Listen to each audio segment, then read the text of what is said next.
your body, wiggle your belly, keep on the doing of the new style.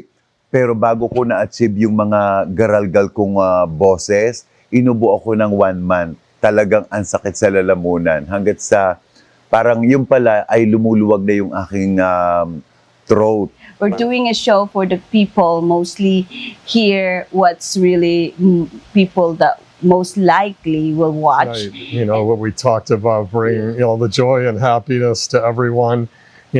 Just everyone, I believe, I felt so great and happy after our show, and that inspires us to do more show. Yeah, I would like to thank Alma Goldsmith and Mark Goldsmith of M&A Production na binigyan niya kami ng chance na, isama kami dito. It's like also parang naging bakasyon din namin. Parang lahat is, lahat na puntahan namin for free. Thank you, Alma. Thank you for for your being a generosity. Sila ni Mark, napakabait nila. Sobrang bait, sobrang generous. Kaya thank you, M&A Production.